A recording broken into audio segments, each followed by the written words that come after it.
Client brought in an AC30 custom classic and it just says fizzles out. A lot of the times the issue in these are fuses, and the fuses are very hard to get to. The second most common thing that's wrong with it are tubes, also very hard to get to. So let's show you how to take those out. All right, first of all, very important, wood screw, machine screws. So let's do all the machine screws first.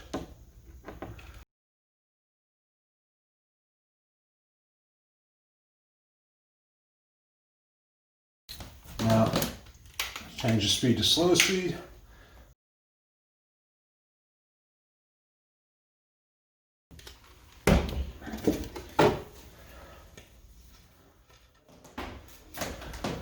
Now, once you get the rear panel off of these, there are 4 screws in here that go from the bottom up, which is a lot of fun. And I used to have a really small screwdriver that would fit in there, and I don't have it anymore, so I'm going to have to do it by hand. So I'm going to pause this. I'm checking one thing.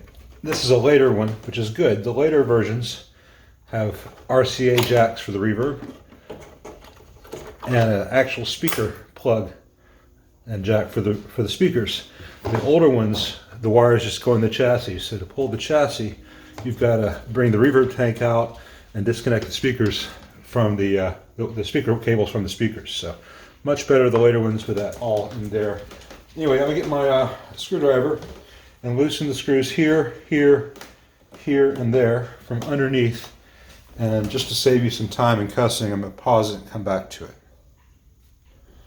All right, all 4 screws out. Wrong one. Ridiculous little machine screws, really long, takes a long time to do. Once those are out, it's just on a sliding wooden shelf. Both sides slide out a little bit at a time. It can be tricky to put back sometimes. Things get wedged in. They often have adhesive here and here, wedges there. Sometimes when I put them back in, I'll put a little bit of soap on the bearing edges of the wood. Makes it slide out easier. But once that's done, you can access the tubes, and I'll show you the next step involved in getting the access to where all the fuses are. Okay, there are 3 screws on either side.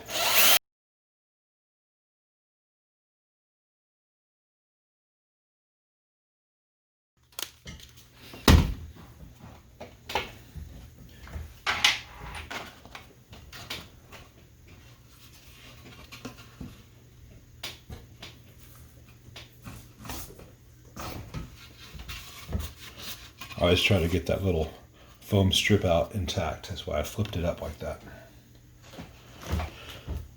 And let's reposition all this fun stuff. See if I can make this visible. There we go. All right.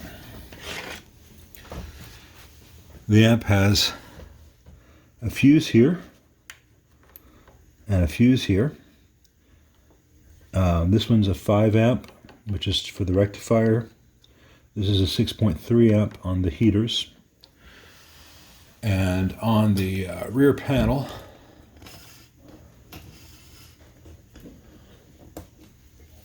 there's a 500 milliamp for the HT and a 4 amp in the fuse drawer. Most people know about those two because they're easily accessible, but a lot of people don't know about these 2 fuses. I'm not saying that this is the cause of the amp fading out, but I need to get to this point to be able to test the amp. And I've just had some people bring these in, and they don't know about these fuses existing or how to get to them or anything. So if you do have a custom classic, and if it stops making sound for whatever reason, following the steps in this video will let you get to the fuses. They're all slow blow. They're all 5 by 20 millimeter. You can get them online through 2 Depot. You can get them at better hardware stores, typically not Home Depot or Lowe's. There are lots of electronics places that sell them, but for most guitar amp owners, I'd send you to tubedepot.com. They're inexpensive, they're easy to find, it's not a confusing site, and you can get a bunch of spares for whatever your amp in particular needs. So I will report back on this amp once I find the cause of it, quote, fizzing out. The owner of this amp has been using the effects loop, which might explain why his bass setting has been crazy high, because in stock form, the Custom Classic, or most of them, loses low end when the effects is on. And 10, 15 years ago, I was talking to my buddy Klaus Holmes Jensen, great tech, I believe he's in Denmark, and he and I were looking at the schematic and realized that C109 and C108 were both 220 nanofarad caps. 108 is on the return of the effects loop, and 109 is on the send. And given the resistance to ground after C109, 220N loses tons of low end. And instead, it should have been a 2.2 microfarad or larger. And I contacted the then vice president of Vox, and he contacted the factory. And for a while, they were shipping with a 10 microfarad for C109 and a 220 microfarad for C108. Sorry, 220 nanofarad for C108, which is proper. And they did a new board revision, and they botched it. They went back to the 220 nanofarad for C109, and they put this 10 microfarad in C108. And you can see the silk screen indicates that. Now, C108 can be larger than 220 nanofarad. It doesn't affect anything. But this causes the low-end loss of the effects loop, which people know about with the Custom Classic.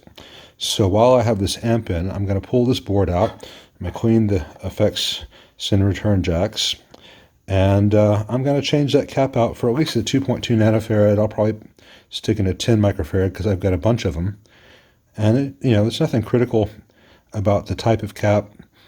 The orientation doesn't even really matter that much there, but that value does. And so when he gets his amp back, the effects loop will no longer be losing low end, and it's fairly dramatic. And maybe he won't have to have the bass knob cranked to get a pleasing low end, because my experience right about there is usually pretty good. That is a fairly extreme amount of bass. I don't know whether I solved the fizzing out problem, but I think I might have. I'm going to loosen these input jacks on camera and show you what happens. Sorry, it's a little tough to get them started.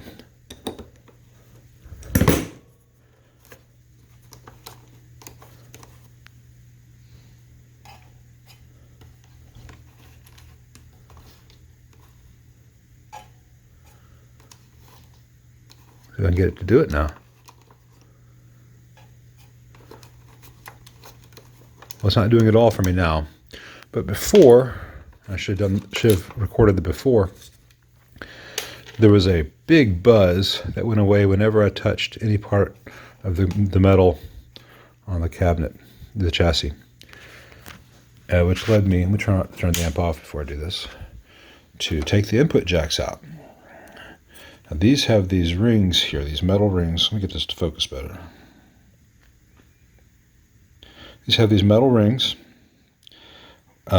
which have a filter from the circuit ground to that ring, which contacts the chassis.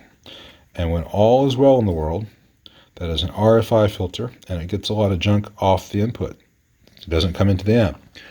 But you can see that, no offense to the owner, this amp was not spick and span, and all that yuck had gotten down inside as well. And these were absolutely filthy, and the metal surface down here was filthy.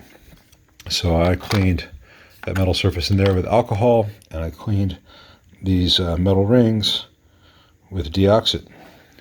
And I put them back, and all that staticky buzz was gone. And now I can't make it mess up because I've got good metal to metal contact. And they have similar things happening on the effects loop. And when I pull that board out to fix that cap I mentioned, I'll take care of those as well, the same metal to metal contact on the jacks. That may be what was the fizzing out, it wasn't maintaining a good connection. And if you have a bad connection there, you will hear it in a lot of ways. Also notice that the bass was being run way up high in the stock form. That might have been offsetting the loop losing low end. So, because his settings like that and that, they had the master volume way low. Doesn't really sound that good. It's really woofy, and I think he was using the effects loop and losing low end and making up for it. So I'm gonna mention that to him before he turns the amp on and blasts himself with thunderous low end now that the amp actually is going to have a whole bunch of it. So let me pause this. Well, the amp now sounds pretty much how it should.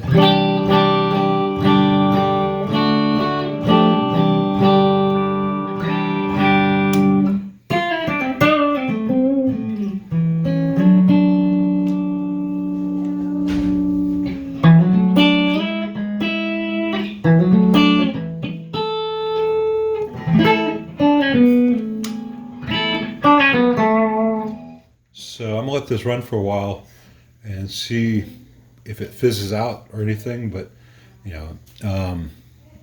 so far much better. I mean, it was a dramatic noise that went away when I touched the metal and was using my body as a shield. And it could just be dirt and the effects return loops, the effects loop center return jacks. So when I pull this board, I'm going to clean these jacks thoroughly and clean the metal rings, do that chassis RFI shield, and I'm going to clean the speaker jacks as well. And I think that's probably all this amp is going to need, unless he wants better tubes. It still has the factory tubes.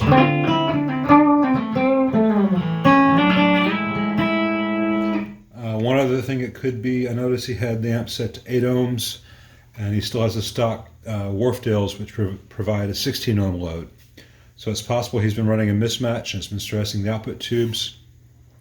But he may be using an extension cab that I don't know about, or maybe he's going out into an external 8 ohm cab. I do not know. So I will contact him once I'm sure that this amp is running for a couple of hours with no issues that I'm aware of.